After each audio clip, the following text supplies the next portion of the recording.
Si Manny Pacquiao isang alamat sa mundo ng boxing. Mula sa kahirapan, umangat at naging isa sa pinakamayamang atleta sa buong mundo. Ngunit sa likod ng tagumpay, may mga kwentong hindi alam ng karamihan. Isa rito, ang tungkol sa anak niyang hindi nabigyan ng mana na si Eman Bacosa.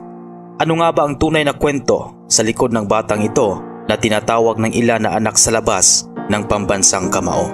At bakit tila walang pamanang yaman na napunta sa kanya? Maraming netizen ang nagtatanong, sino ba si Eman Bacosa? Si Eman ay anak umano ni Manny Pacquiao sa isang babae na hindi si Jinky Pacquiao.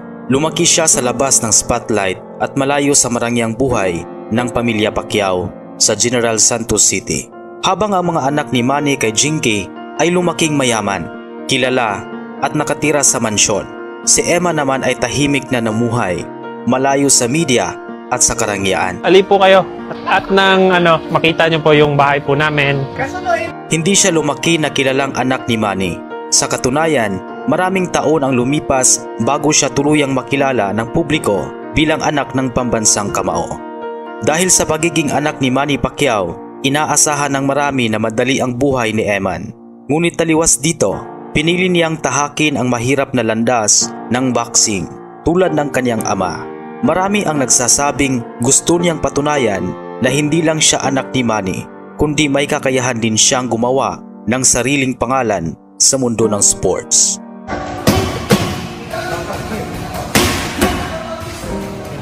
Sa kabila ng pangalang Pacquiao, hindi madali para kay Eman.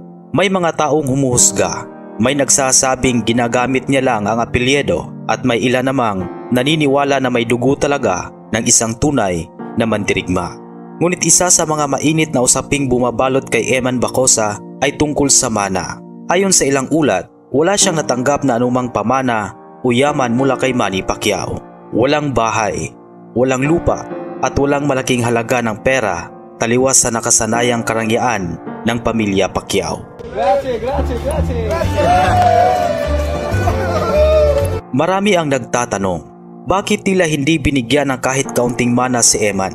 Ayon sa mga malalapit na nakakaalam, maaaring ito ay dahil sa personal na desisyon ni Manny o baka dahil sa mga legal na issue sa pagkilala at dokumentasyon ng pagiging anak. Subalit isang bagay ang malinaw, hindi naging hadlang kay Eman ang kawalan ng mana para magsumikap. Sa halip na umasa, pinili ni Eman na magpursige. Nag-training siya bilang boksingero at unti-unting nagiging kilala sa local boxing scene. Ang kanyang disiplina, galaw at determinasyon ay nagpapaalala sa maraming tao ng kabataan ni Manny Pacquiao.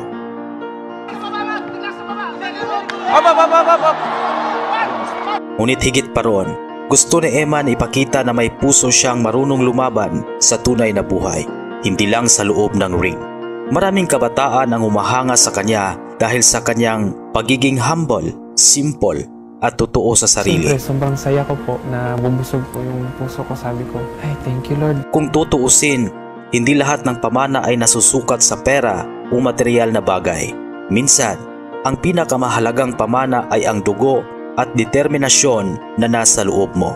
At yan ang taglay ni Eman Bacosa, ang tapang, puso at sipag na minana niya sa ama kahit hindi sa anyong yaman. Hindi man siya binigyan ng mana, binigyan naman siya ng pagkakataong patunayan ang sarili at marahil iyon ang pinakamahalagang pamana sa lahat. Ang kwento ni Eman Bacosa ay paalala sa ating lahat na hindi mo kailangang umasa sa yaman o apelyido para magtagumpay. Minsan, sapat na ang puso, sipag at paniniwala sa sarili. Kung tutuusin, ang tunay na yaman ay hindi nakikita sa bulsa, kundi sa pagkatao.